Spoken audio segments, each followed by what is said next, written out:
you think they played overall against Missouri? I think that we progressively got better throughout the game. I think that the plan was going in that we talked about, a 1 and 2 yard run in the first quarter can start becoming 3 and 4 or 5 and 6 as the game went on, right? We knew that they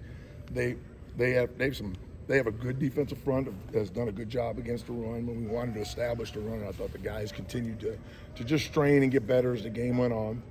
I thought you had 2 really sloppy pass sets that cost us sacks, which was disappointing. Sometimes a sack, it's maybe the ball's held long, or maybe that guy just did a great job in his pass rush, right? But that wasn't the case there, so that was very disappointing.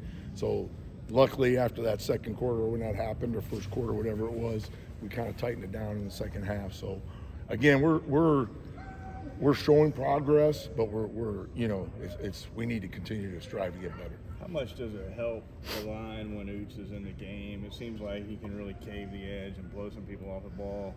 Well, yeah, we talked about it earlier, how important the tight ends are in the run game, and I've been in offenses where we're asking those tight ends to do some things that they can't do, and it makes it really hard to run the ball.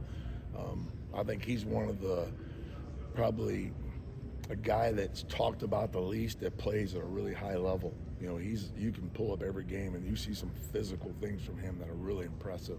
So having him in there is a huge asset. Is it rare to find maybe you classify him a little bit as a skilled player, somebody that takes that much pride in blocking, especially in today's game? No question. It's everybody wants the ball, right? But he takes pride in being a physical blocker. You can tell there's just an intensity to him. He loves it. You can tell that it's just it should be contagious, right? Just seeing him out there playing the way he plays. What do you guys do to kind of work on communication? Tiger Stadium's a big one, and you had a little bit of problems in Tennessee. Just what are kind of the steps you guys take? Yeah, if there was an easy answer, everybody would do it, right? It's practicing in it. It's making sure the game plan is in a situation that we have to communicate as much as we might have to in some situations, like you can do at home. So you have to kind of pick and choose what you can run to make sure we can execute it. I think that we settled down after a while in the atmosphere once we kind of got used to it, and we're better. But it's always challenging, even just if you can't hear it, just the tackles being able to get off on the right time, right? But I think it's just really just practicing in it, but it's also understanding game plan wise, making sure we don't have these guys having to try to make too many calls up front when it's going to be hard to hear for sure. Putting something together on the high school playing careers of the staff. Can That's you awesome. recap your high school playing career for us? Man, it was not glamorous, I can tell you that right now. Where was it, position? I went to Girard Catholic High School in Phoenix, Arizona. Sophomore year, I started on the varsity. We were ranked number 1 preseason, and we finished, I believe, like 3 and 5 or 4 and 6, somewhere in that world. It was really disappointing. We had a head coach that had resigned. A new coach came in, changed everything. Not putting it on him. It's what happened. And then we had a change in our administration, and we lost half the population of our school. And so I was a knucklehead, and I stayed. And I probably should have went, but I stayed, right? And said, hey, we're going to keep fighting through this. And it was interesting. We had, I believe, somewhere between 300 and 350 kids, and we're in the middle of Phoenix, so it's not like. And we were playing schools with 1,500 to 2,000, so it was not good as far as wins and losses. So I played offense and defense. So I was a starting center as a sophomore. I played some D-line. Then my junior year, I played O-line and D-line. And if you remember, this is a long story, we got time. So that's when the Bears and the fridge came out, right? So you had a big guy in the backfield. So our coach was like, let's put Cap back there. And so by probably pure luck, it was a short yardage, and I popped it for like 40 yards, right? So now he thinks, well, let's just make him the running back. So then I was the fullback running back, right? And then I blew up my ankle on the third practice of that next week. So just kind of finished up there, went into senior year, wanted me to be the fullback. I cut some weight, and you have nobody blocking for you. God help those kids. It was just a tough thing, man. I think at the end of my senior year, we had 18 guys on the varsity. So it was a challenging experience, but I learned a lot about hard work and perseverance, and I have a lot of respect for the guys that played with me that weren't going on to college to play, that were willing to endure all that. Last question, and I'll let them get back to Alabama. What about scholarship offers? You have a few? So yeah, we as I said, we weren't very good. I was getting recruited, and things weren't going well. So then I was like, I had some offers of some smaller schools, and I was like, the community college football programs in Phoenix were pretty big then. So I decided to go to one of those to increase my possibilities, which I was able to do. Sorry if you're asked about Elijah Pritchett at all.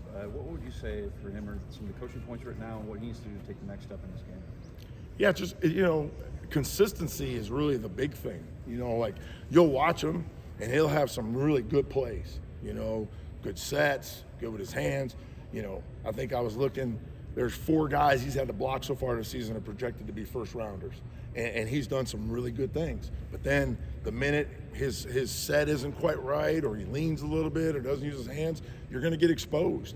So, that's the thing. When you're out on that island 40 times a game or whatever it is, consistency, man, is really important. But it's also, you got to be able to change things up to not give him the same look every time.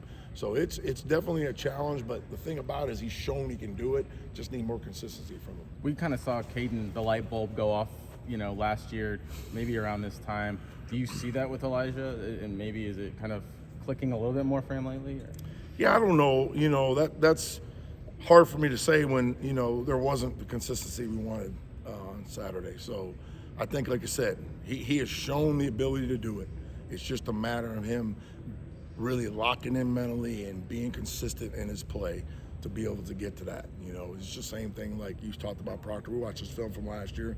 Me and him even watched some of the sets together and the things he was doing wrong. And, sometimes it's when you start losing some reps, right? It's really hard mentally to bounce back. You start panicking, you start getting out of your technique and form. And so that's the biggest thing is just, why did you get beat, and let's figure out how to help you. And I think that's where we need to go with Pritch. How big is the second bye week in terms of like being maybe the final pit stop, in the season, right? Yeah, it's huge. It was pretty big stretch right there of ups and downs, a lot of emotionally draining situations. And then, guys are getting beat up, so it's always good to get that, just a chance for them to get their bodies a little healthier. For us to really maybe focus some on just some fundamentals and techniques that you don't get as much time to do sometimes when you're game planning and things like that. But I think it came at a great time, and I'm anxious to see the improvement that we'll have in the next week and a half. Kind of bouncing off that, do you feel like the performance on Saturday was what your unit and maybe the whole team needed going into the bye, where they played well, shut out an opponent, but there's still things to kind of work on? Absolutely. It's something to build off of, right? And I think we're capable of running the ball at a high level, and so we were able to show some of that. And it's just like anything else, right? You're going to have some runs that aren't great. Sometimes it's just good defense, sometimes it's on us, but if you can start to wear people down and those smaller runs become bigger runs, and I thought we were able to do that on Saturday, which is something as an old line that that's what you love to do, right? That's what it's all about. You heard there was an added level of physicality last week in practice. Tyler Booker played a big part in that. Is there anyone else that you've seen step up this week? Well, today was more of a fundamental day, so we challenged all of them.